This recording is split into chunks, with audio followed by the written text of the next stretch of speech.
인사하겠습니다. 사랑합니다. 축복합니다. 감사합니다. 솔로몬에게 이런 이야기가 있었다고 합니다. 솔로몬이 지혜의 사람 아니겠습니까? 많은 사람들에게 솔로몬이 참 지혜가 많다라는 소문이 퍼지게 되었습니다. 이러한 지혜의 소문을 듣고 어떤 한 사람이 찾아와서 솔로몬에게 어려운 문제 하나를 내게 됩니다.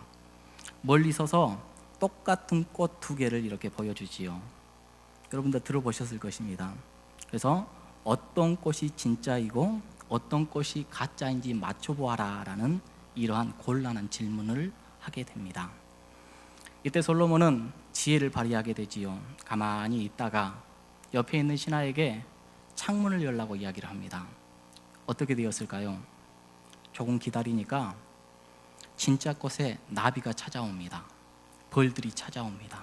그래서 이윽고 어떤 것이 진짜이고 가짜인지를 구분해낼 수가 있었다는 이야기가 있습니다. 여러분, 향기 있는 생화에는 꽃과 벌들이 날아드는 것이지요.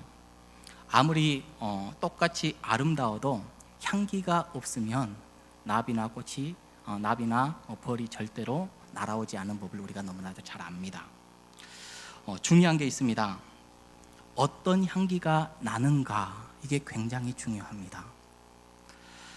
아름다운 향기에는 벌이 날아들고 나비가 날아듭니다. 그런데 구린내가 나는 배설물에는 파리가 날아들고 잘못된 해충들이 날아들게 되는 것을 우리가 보게 되지요. 우리의 인생도 마찬가지라 생각을 합니다. 사람들에게는 특유의 냄새가 있습니다. 동양인에게는 동양인의 냄새가 있다고 하지요. 서양인에게는 서양인의 냄새가 있다고 합니다. 근데 이 냄새는 그냥 나는 것이 아니라 오랜 생활 습관을 통하여서 풍겨지는 냄새입니다. 우리 한국 사람에게도 특유의 냄새가 있습니다. 김치를 먹지요, 마늘을 먹지요, 또 여러 가지 된장을 먹지요. 그러다 보니까 한국인에게는 특유한 냄새가 있다라고 말들을 합니다. 근데 여러분, 우리가 알다시피 몸에서 나는 냄새가 중요한 것은 아닙니다. 무엇보다도 중요한 것은 사람의 마음에서 나는 향기입니다. 착한 마음을 가졌을 때 나는 향기, 여러분들 아십니까? 많은 사람들을 기분 좋게 해냅니다. 그리고 생기를 주고 활력을 줍니다. 소망을 주고 화평을 가져다 주는 아주 좋은 향기를 바라게 되지요. 그런가 하면 악한 마음에서 나오는 냄새도 있습니다. 이런 마음으로 가득 차면 주변 사람들을 불쾌하게 합니다. 그리고 기분을 상하게 하고 용기를 잃어버리게 하고 또 나아가서는 화를 돋구어내는 그러한 악영향을 끼치게 되는 것도 우리는 보게 됩니다. 여러분, 중요한 것은 이 냄새라는 것은 거짓이 없습니다. 진실합니다. 자기가 살아온 삶을 통하여서 쌓이고 또 축적되어 배워내는 것들이 이제 표출되는 것 아니겠습니까? 그러기에 냄새는 바꿀 수가 없고 또한 그대로 전파될 수밖에 없음을 우리는 기억을 해야 됩니다. 오늘 이 시간 과연 나는 어떠한 향기를 내고 있는지 스스로 돌아보는 그러한 시간이 되었으면 좋겠습니다. 오늘 본문을 보면 두 명의 서로 다른 향기를 바라는 사람들이 등장을 합니다. 예수님이 유월절 엿새던에 베다니에 이르게 되었습니다. 이 베다니는 예루살렘과 가까웠었고 또 거기에는 예수님께서 살려주신 나사로가 있었습니다. 나사로의 집은 우리 예수님께서 예루살렘을 방문하실 때 아주 자주 그곳에 가서 쉬었던 곳이었습니다. 예수님이 방문했을 때 이 나사로의 집에서는 예수님을 향한 잔치를 열었습니다. 아마도 나사로를 살려주신 예수님께 감사하는 마음으로 정성을 다해 준비한 자리였던 것 같습니다. 이 잔치가 한참 진행되고 있었을 때였습니다. 이때 마리아가 등장을 하지요. 마리아가 등장을 하여서 지극히 아주 비싼 향유, 당시 시가로 장정이 1년 동안 열심히 일을 해야지 이렇게 마련할 수 있는 그러한 고가의 이 향유를 예수님의 발에 붓습니다. 그리고 자기의 머리털로 그 발을 씻어내는 것을 보게 됩니다. 이 일로 인하여서 그 집안에는 향기가 가득했다라고 성경은 말씀합니다. 근데 문제 하나가 생깁니다. 이 일에 대해서 곱지 않는 시선으로 바라보는 사람이 있었습니다. 이 일에 대해서 비난하는 일이 벌어졌고, 이 비난하는 일에 앞장섰던 사람이 바로 가룟 유다였습니다. 가룟 유다는 예수님 일행의 동괴를 맡는 그러한 사람이었지요. 가룟 유다는 마리아의 행위를 이렇게 보면서 따져 묻듯이 이야기를 합니다. 이 비싼 향유를 300데나리온에 팔아 가난한 자들에게 주면 좋았을 것을 왜 이렇게 허비했느냐, 왜 이렇게 낭비했느냐라고 큰 소리를 치게 되지요. 아주 당당히 마리아가 한 행위가 잘못되었다라는 것을 비난하고 꼬집는 내용을 보게 됩니다. 그것을 받아서 가난한 사람들에게 줬으면 얼마나 좋았을 텐데 왜 이렇게 바보 같은 짓을 했느냐고 비난을 하게 됩니다. 여러분, 가만히 이 말을 생각을 해보면 가룟 유다의 말이 틀린 말이 아닙니다. 경제적인 논리로 꼭 맞는 말이고 절대 틀린 말이 아니라고 생각이 됩니다. 예수님의 사역 중에서도 예수님께서는 늘 가난한 자, 억눌린 자, 힘든 자들을 위하여서 일하셨으니 만약에 가난한 사람들에게 썼더라면 예수님과의 사역도 방향성이 일치성을 이루고 모두가 공감할 말임에 틀림이 없는 그러한 말이며 행위였을 것이다 라고 모두가 생각을 했을 것입니다. 근데 이 말에는 문제가 있어요. 말 자체가 문제가 있는 것이 아니라 이 말을 한 가룟 유다의 삶이 그 말의 진정성을 세워주지 못합니다. 말은 바른 말이었을지 모르겠지만 그의 삶 자체가 이 말에 대한 진정성을 세워주지 못하는 것을 우리들에게 보여주는데, 성경은 그 말이, 가룟 유다가 했던 말이 정말로 가난한 자들을 위하여서 했던 말이 아니라는 것을 우리들에게 가르쳐 줍니다. 가룟 유다에게 성경은 말합니다. 그는 도둑이다. 그리고 그 돈을 슬쩍 할 수 없어서 안타까운 마음에서 나온 이야기다 라고 우리들에게 교훈하고 있는 것을 보게 됩니다. 가룟 유다는 이중적인 삶을 살았습니다. 가룟 유다는 어쩔 수 없이 그의 삶 속에서 풍겨내는 것은 아름다운 향기가 아니라 구린내였던 것 같습니다. 그래서 그에게 찾아왔던 것은 다름 아닌 마귀입니다. 그래서 말씀을 보면 요한복음 13장 2절에 보니까 마귀가 벌써 시몬의 아들 가룟 유다의 마음에 예수를 팔려는 생각을 넣었더라, 이렇게 기록되어져 있지요. 겉과 속이 다른 이중적이고 계산적인 삶을 살아간다면 그 사람의 삶은 악취를 풍길 수밖에 없지요. 그리고 마귀를 불러올 수밖에 없는 것입니다. 그 마귀가 더러운 생각을 또한 넣으면 어떻습니까? 더러운 인생을 살 수밖에 없는 그러한 사람이 되는 것 아니겠습니까? 오늘 여전도의 주일입니다. 그리고 우리가 함께 오늘 또 우리 하나님을 바라보며 예배합니다. 우리 모두는 향기를 발해야 됩니다. 아름다운 향기, 좋은 향기, 진솔한 삶, 우리 하나님께 영광 올려드리는 삶, 저와 여러분들이 그러한 삶이 되기를 주님의 이름으로 축복합니다. 사랑하는 성도 여러분, 우리의 인생을 가만히 뒤돌아보면 그동안 내가 어떤 향기를 바라면서 살아왔던가, 나의 입술에서는 어떠한 언어들이, 어떠한 말들이, 나의 행위에서는 어떠한 향기가 많은 사람들에게 전달되었던가, 다시 한번 깊이 있게 생각을 해야 됩니다. 작년 여름이었습니다. 아주 무척이나 습했습니다. 그리고 무더웠습니다. 주일날이었는데요, 일부 예배를 마치고 교육자실로 내려가려고 하는데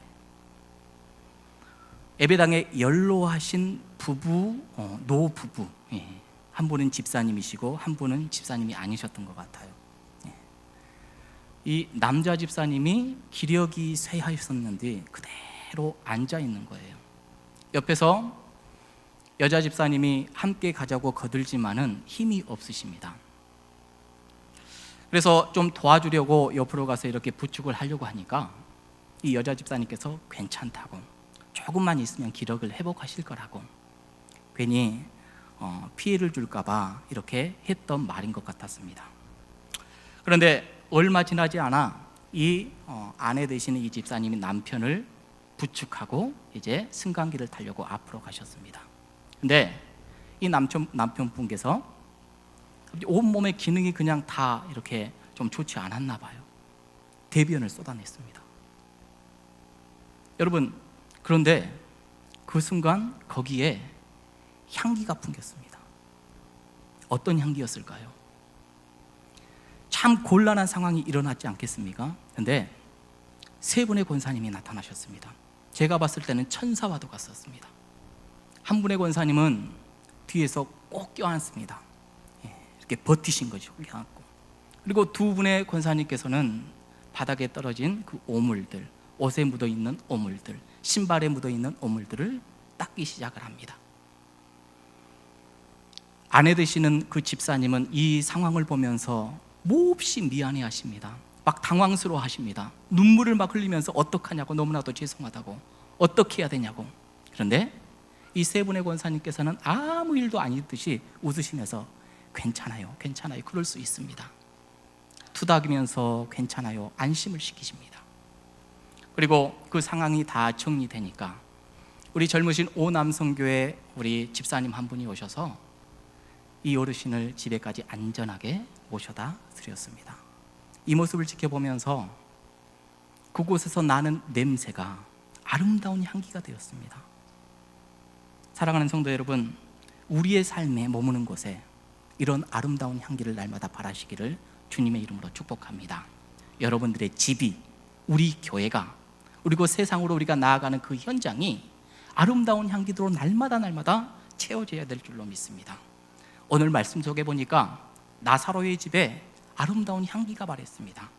물론 나사로가 우리 마리아가 부었던 이 아름다운 옥합에서 나오는 이 향기의 냄새였지만은 사실 더 근본적으로 보면 향유를 부었던 이 마리아가 아름다운 향기 자체를 풍겨냈던 그러한 여인이었음을 우리는 발견하게 됩니다.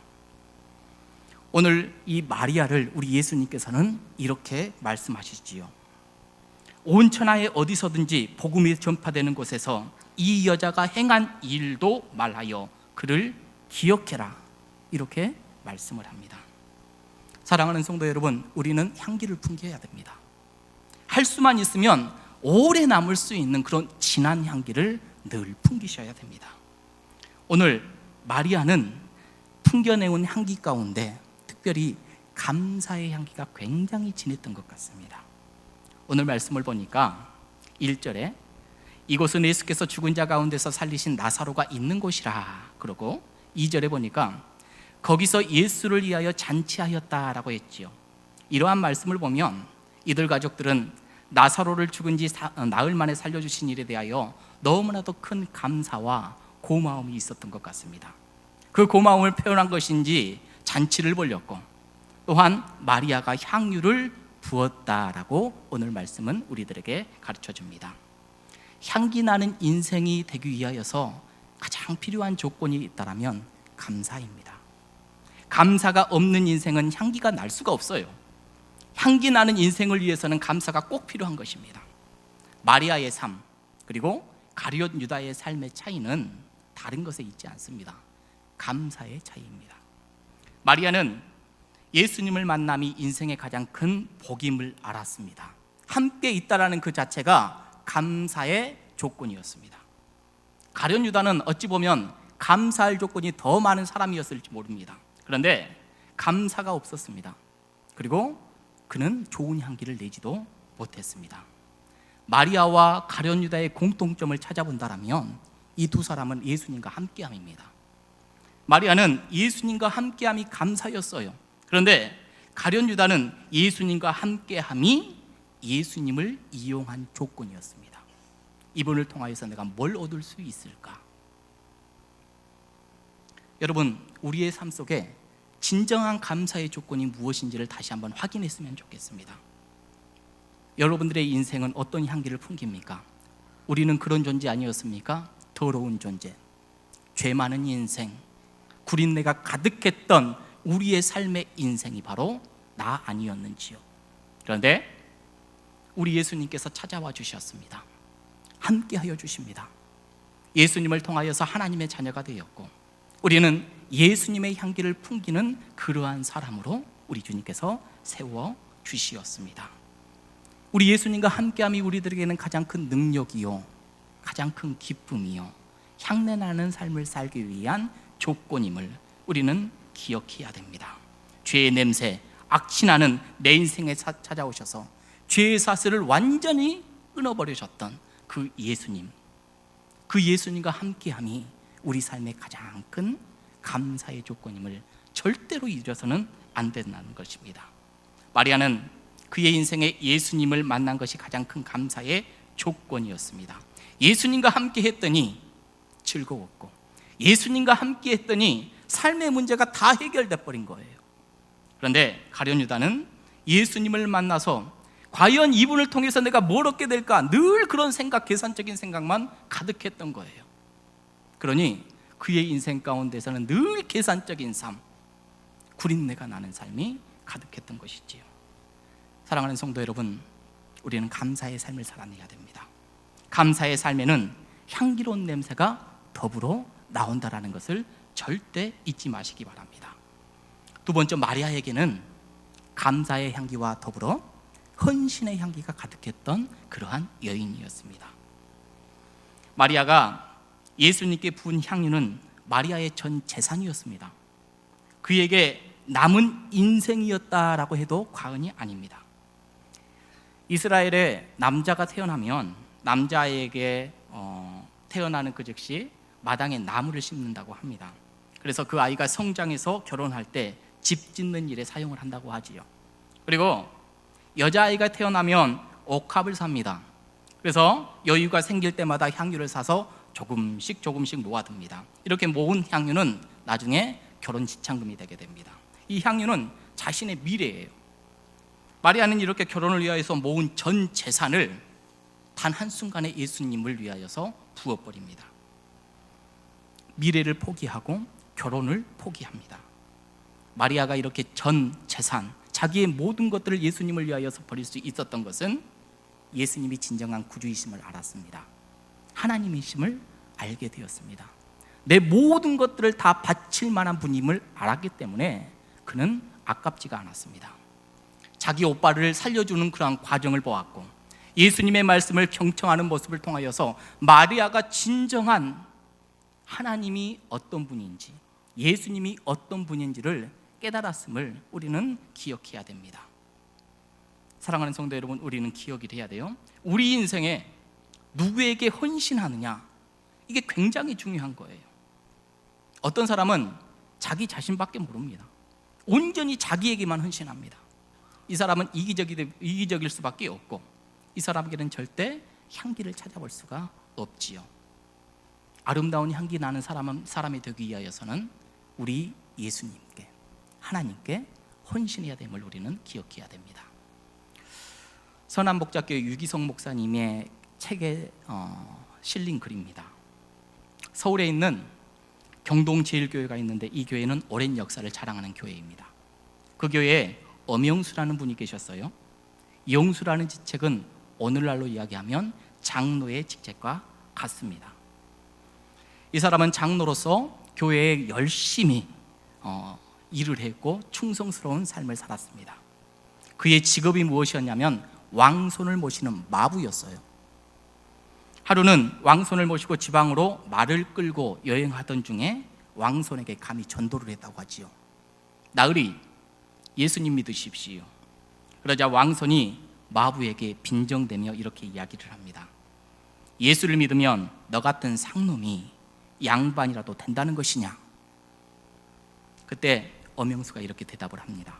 나으리, 예수 믿는 도리는 그런 것이 아닙니다. 저는 양반 되기 위하여서 예수를 믿지 않았습니다.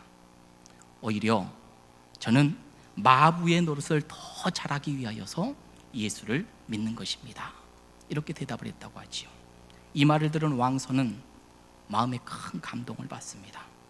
결국 예수를 믿게 되었고, 후에 숭동교회 목사가 되었다라는 이러한 일화가 있습니다.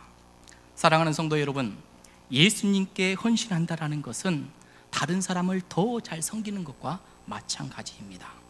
올 한 해 우리 하나님을 섬기고 많은 이웃을 잘 섬기는 저와 여러분들 되기를 주님의 이름으로 축복합니다. 마지막으로 마리아는 사랑의 향기가 가득했던 여인이었습니다. 마리아는 오빠를 살려주신 참 하나님, 우리 예수님이 하나님의 아들이심을 분명히 깨달아 알았습니다. 그래서 진심으로 주님을 사랑했던 사람이었습니다. 마리아가 얼마나 사랑했는지 향옥합을 다 부어버렸다니까요. 마리아인들 그것이 왜 아깝지 않았겠습니까? 평생을 모았던 것입니다. 그러나 주님을 진정으로 사랑했기 때문에 따지지 않았어요. 계산하지 않았어요. 그냥 막 주님께 드려버렸습니다. 사랑이란 계산하고 따지지 않는 것이지 않았습니까? 사랑은 자기의 모든 것을 주는 것이고 자기의 모든 것을 나누는 것임을 우리가 너무나도 잘 압니다.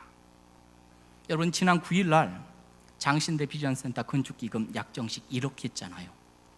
우리가 목사님을 통하여서도 여러 번 들었지만은 아시다시피 1억이 1억 1천만 원이 되었습니다. 약정식 당일 새벽 예배 때 목사님께서 성도들께 기도 요청을 했습니다. 그때 눈이 참 많이 내렸는데 눈이 많이 내리는 새벽 가운데 안전하게 다녀올 수 있도록 기도해 주십시오. 또한 앞으로 우리 교회가 이런 선한 일을 많이 감당할 수 있도록 여러분 기도해 주십시오. 어떤 교우가 목사님을 찾아갔지요. 빈손으로 가지 마시라고 1천만 원을 주셨습니다.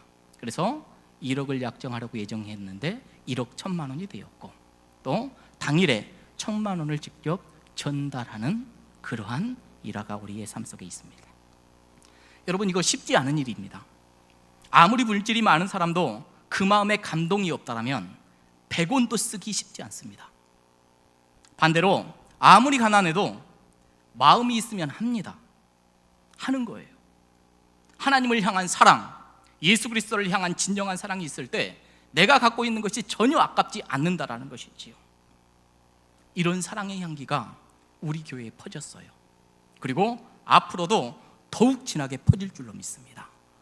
우리 하나님을 사랑하는 이 아름다운 헌신의 향기, 하나님께 다 드릴 것이라는 내 마음에 깊이 있는 그런 사랑의 마음이 여러분들의 삶 속에 향기되어 날마다 퍼질 수 있기를 주님의 이름으로 축복합니다. 사랑하는 성도 여러분, 여러분들의 삶을 다시 한번 돌아봤으면 좋겠습니다. 우리가 하루하루 살아가는 삶의 모습을 통하여서 우리의 냄새가 형성이 됩니다. 악한 냄새, 구린 냄새가 아니라 아름다운 사랑의 냄새, 감사의 향기, 또한 헌신의 향기가 가득가득 채워져야 될 줄로 믿습니다. 사랑하는 성도 여러분, 많은 사람들이 우리 주위에 있어요. 나를 보면서 어떤 냄새를 맡고 있을까요? 여러분, 다시 한번 내 인생을 우리 하나님께 비춰보고 많은 이웃에게 비춰보기를 간절히 소망합니다. 그리고 좋은 향기를 바라시기 바랍니다. 특별히 오늘 여전도의 주일입니다. 우리 여전도회가 우리 한국교회에 미쳤던 선한 영향력을 우리는 너무나도 잘 압니다. 곳곳에 교회를 세우고 전도하고 많은 사람들을 감싸 안았던 믿음의 헌신자들, 어머니들이 가득합니다. 감사의 향기, 헌신의 향기, 사랑의 향기를 가득 품고 우리 동북교회 여전도의 회원들 모두가, 또한 성도 모두가 그러한 향기를 세상으로 나아가서 마구마구 퍼쳐낼 수 있는 올 한 해 되시기를 주님의 이름으로 축복합니다. 기도하시겠습니다. 하나님, 감사합니다. 우리가 주님을 꼭 닮길 원합니다. 주님께서 우리들에게 주셨던 그 아름다운 향기를 우리들이 맡고, 또한 그 향기를 많은 사람들에게 퍼쳐낼 수 있는 축복의 통로가 되길 원합니다. 우리의 입술을 주장하시고 생각도 마음도 만져주시고 삶까지도 우리 주님께서 인도하여 주시어서 가는 곳마다 예수 향기 가득 넘쳐낼 수 있는 여전도회와 우리 모든 교회가 될 수 있도록 인도하여 주옵소서. 예수님의 이름으로 기도합니다.